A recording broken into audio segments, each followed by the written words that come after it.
जैसे ही मीराबाई मेवाड़ पहुंची, मेवाड़ में ढोल बजने लगे, नगाड़े बजने लगे, सहनाई बजने लगी। अब महाराज मेड़ता के आगे मेवाड़ तो बहुत बड़ा राज्य था और वहां के राजकुमार हैं भोजराज, उनका ब्याह हुआ है।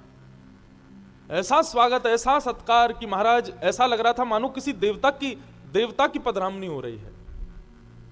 मीराबाई पधारी। मीराबाई जैसे ही रथ से नीचे उतर करके प्रवेश करने लगी, भोजराज की एक बहन है, उसका नाम है उदाबाई। उदाबाई का ब्याह तो हो गया था, लेकिन अब कहीं तो ऐसा भाव कहते हैं कि वो विधवा थी, कहीं ऐसा कहते हैं कि उनके पति रहते नहीं थे साथ में, जो भी था। सीधी बात कि वो अपने मायके में ही रहती थी उदाबाई। तो उदाबाई द्वार पर अपनी भाभी के स्वागत में खड़ी हैं। आकर के थाल से पहले तो स्वागत के आरती आदि की, आदि सब करके जो भी रीति रिवाज होते हैं सब किए।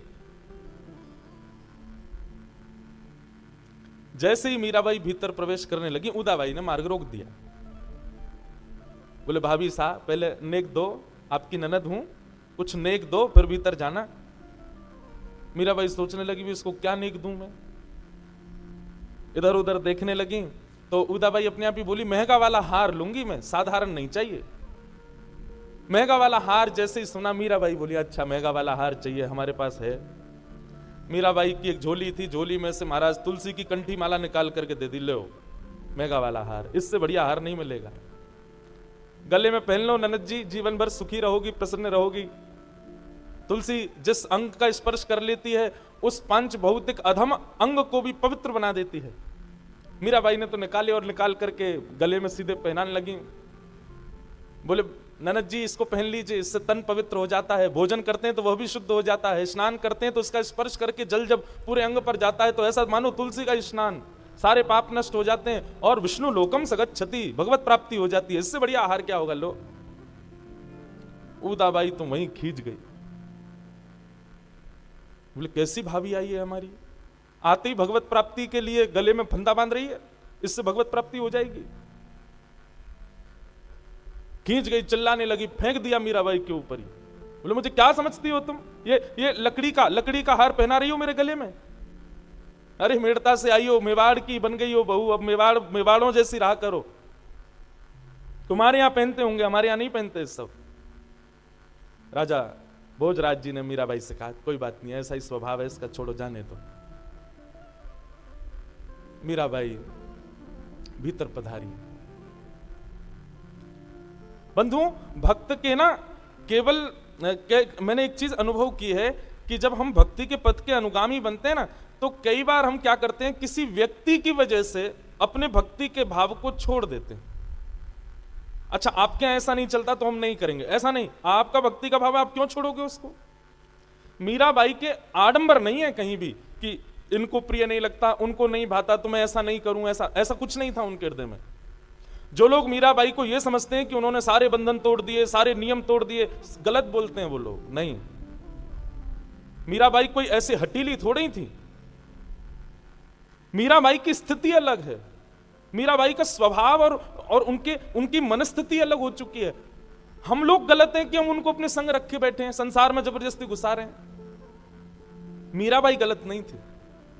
कई लोग, आज के लोग मीराबाई का उदाहरण देके कहते हैं, स्वतंत्रता की बात करते हैं, वो कितनी स्वतंत्र थी, हम भी तो हो सकते हैं। अरे मीराबाई का स्वभाव, व्यवहार, बुद्धि, मनस्थिति सब हम लोगों जैसी नहीं है।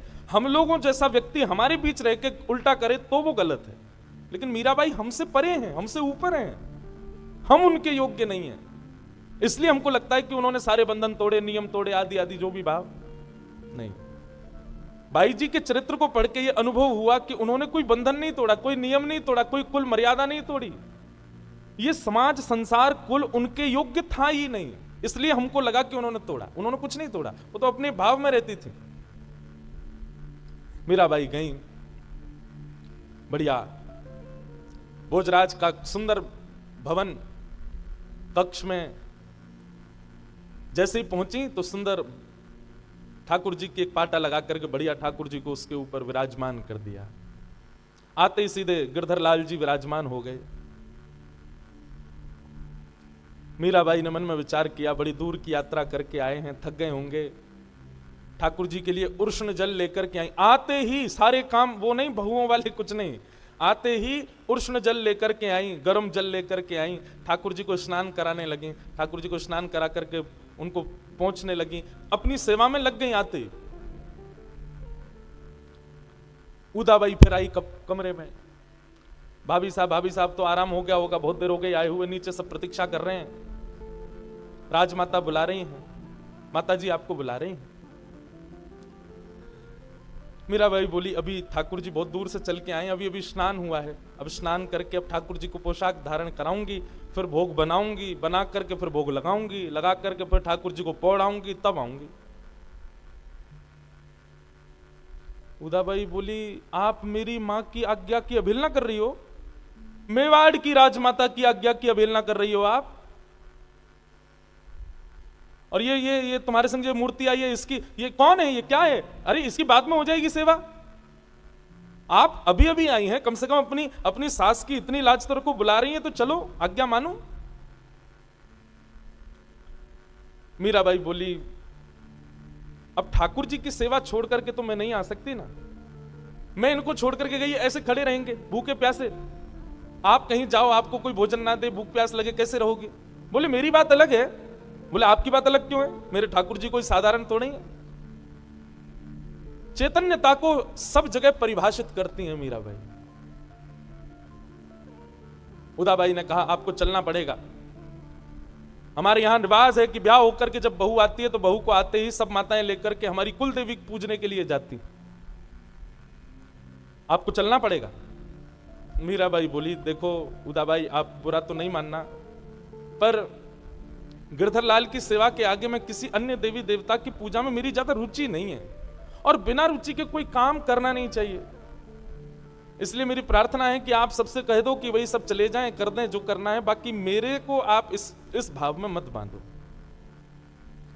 उदाबाई कहने लगी मां की आज्ञा नहीं मान रही, राजमाता की आज्ञा नहीं मान रही, और अब तुम मतलब हमारे यहाँ के रीति रिवाज भी तुम्हारे पीतल के ठाकुर जी के आगे कुछ भी नहीं। अभी रुको, अभी जाती हूं, वहां से तुम्हारी शिकायत करके आती हूं। उदाबाई गई, जाकर के कहने लगी कैसी भाभी आई है हमारे घर में, क्या पसंद करके लाए हो आप इसको? क्या हो गया? बोलो उसने स्पष्ट मना कर दिया, वो तो आने से इनकार कर रही है, वो तो कह रही है पहले मैं उनकी पूजा वूजा करूंगी, उनकी सेवा करूंगी तब आऊंगी। मैंने कहा माँ की बात नहीं मान रही, सास की बात नहीं मान रही, अरे कम से कम कुलदेवी पूजने चलो। उसकी बातों से तो ऐसा लगता है वो अपने आप को ही कुलदेवी मानती है सबकी, वो तो आने से मना कर रही है। राजमाता भी खींच गई, ऐसे कैसे? 2-3 सखियां और भेजी, उदाबाई फिर गई साथ में, जाकर के फिर उनको कहने लगे कि अब आप नई आई हैं, अभी से आकर के इस प्रकार सबके हृदय में मन मुटाव करना उचित नहीं है, भाभी साहब चलो। मीराबाई बड़ी परेशान हो गई, बोले ये तो सेवा करने ही नहीं दे रहे, मेरे लाल जी भूखे बैठे हैं, प्यासे बैठे हैं, ये कुछ करने ही नहीं दे रहे हैं। मीराबाई उठ के खड़ी हो गई, बोले कि ये कौन सी देवी पूजा के लिए जा रहे हैं? बोले कि कुल देवी का पूजन करना है। बोले कुल देवी की पूजा से क्या होता है? बोले सौभाग्य अमर अजर होता है, पति की आयु लंबी होती है। मीराबाई बोली उदाबाई आपने की थी कुल देवी की पूजा? उदाबाई बोली मैंने तो 5 बार की थी। तो फिर कहां चले गए हमारे आपके पतिदेव? अब तो वो और खींच गई इस बात पर, चिल्लाने लगी, चीखने लगी। पहले ही आते ही मीराबाई के प्रवेश करते ही मेवाड़ में हल्ला शुरू हो गया। लेकिन मीराबाई तो अपने ठाकुर जी की सेवा में मगन रहती। बंधुओं ऐसी परिस्थिति में मीराबाई मेवाड़ में कैसे रुक गई, कैसे रह गई? इसमें 2 भाव प्रधान हैं। पहली बात तो मीराबाई को देहाभिमान तो है नहीं, उनको देह का अभिमान नहीं है, उनसे कोई कुछ भी कहे उनको इस बात की कोई चिंता नहीं है। देहाभिमान की शून्यता पहला कारण मीराबाई के टिकने का, और दूसरा कारण भोजराज की सहमति। भोजराज ने पहले वचन दिया था कि मैं केवल आपसे ब्याह करके इसलिए ले जा रहा हूं ताकि आपके घर वालों का मुख बंद हो जाए, बाकी हम और आप सदा एक मित्र की भांति रहेंगे, हमारा आपका पति और पत्नी का व्यवहार नहीं चलेगा। यह वचन पहले ही भोजराज दे चुके थे मीराबाई को।